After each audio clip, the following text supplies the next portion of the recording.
ഈ ജസ്ന കേസുമായി ബന്ധപ്പെട്ടാണ് താങ്കൾ വീണ്ടും കേരളത്തിലേക്ക് എത്തിയത്. എനിക്ക് ഒരു പ്രത്യക്ഷത്തിലെത്തിയത് ജസ്നയ്ക്ക് ഒരു പിന്തുണയുമായി എത്തി. ജസ്നയെ ഒരു വിഭാഗം ഒരു സംഘടിതമായി ആക്രമിക്കുന്നുണ്ട്. ജസ്നയുടെ പിന്നിൽ ആരാണ്? സ്വാമിയാണോ?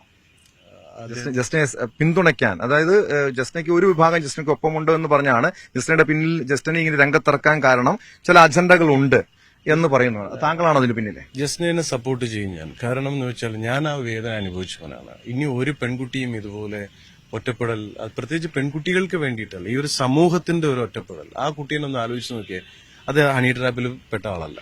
അദ്ദേഹം ആ കുട്ടി ആരെയും ചീറ്റ് ചെയ്തിട്ടില്ല. പക്ഷേ ഈ പറയുന്ന പോലെ ഇവിടുത്തെ അന്ന് എന്നെ ആക്രമിച്ച ഇവിടുത്തെ വർഗീയവാദികളാണ്.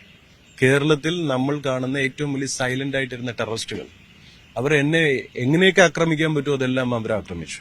ഇന്ന് ആ കുട്ടിയുടെ മേക്ക് അത് കാണിക്കുന്നു. ഇന്നിപ്പോ എല്ലാവരും അതിനെ അങ്ങോട്ട് ഒഴിവാക്കിയിട്ടുണ്ടെങ്കിൽ ആ കുട്ടി എന്ത് ചെയ്യും? നിവൃത്തികളുണ്ടല്ലോ, അത് ആത്മഹത്യ ചെയ്യാൻ ശ്രമിച്ചു.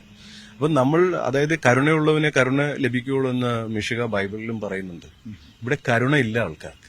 പക്ഷേ താങ്കൾ പറയും താങ്കളെ ആക്രമിച്ചത് NDF-ഉം CPM-ഉം ചേർന്നാണ്. പക്ഷേ ഈ ജസ്നയെ പീഡിപ്പിച്ചു എന്ന് പറയുന്ന ഒരാള്, അയാളെ സംരക്ഷിക്കുന്നത്, അയാൾ ആ കേസ് അട്ടിമറിച്ചത് സിദ്ദിഖ്, കോൺഗ്രസ് നേതാവ് സിദ്ദിഖാണെന്ന് പറയുന്നുണ്ട്.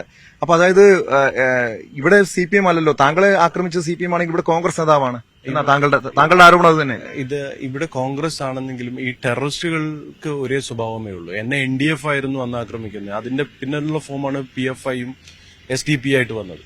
ഈ പറയുന്ന ജസ്നയെ ആക്രമിച്ചു എന്ന് പറയുന്ന ആ ആളുണ്ടല്ലോ, റോഷൻ എന്നും SK എന്നൊക്കെ പറയുന്ന ആള്, ആ ബലാത്സംഗം ചെയ്ത അയാൾ യഥാർത്ഥത്തിൽ ഒരു എക്സ്ട്രീമിസ്റ്റ് ആണ്.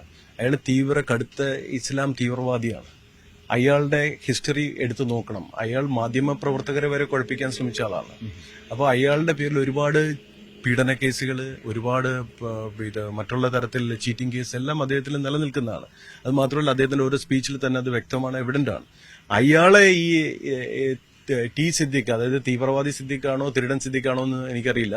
ഈ സിദ്ദിഖ് അദ്ദേഹത്തെ സപ്പോർട്ട് ചെയ്യുന്ന എന്തിന്റെ അടിസ്ഥാനത്തിലാണ്? പക്ഷെ സിദ്ദിഖ് നിഷേധിച്ച് രംഗത്തെത്തിയിട്ടുണ്ടല്ലോ.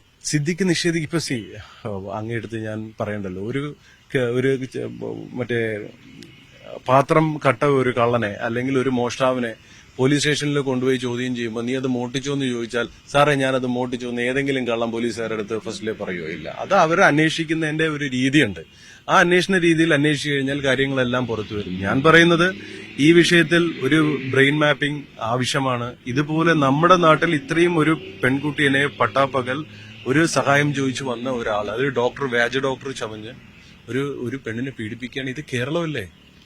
ഇവിടെ എല്ലാത്തിനെയും നന്മ കൊണ്ട് എതിർക്കുകയും തിന്മകളെ ചെറുത്തു നിർത്തുകയും ചെയ്യുന്ന ഒരു നാടല്ലേ?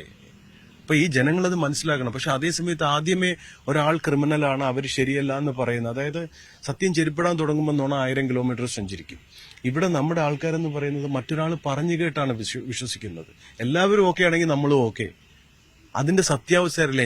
എന്റെ ലൈഫാണത് ഞാൻ ആ കുട്ടിയിൽ വേറൊരു രീതിയിൽ കണ്ടത്.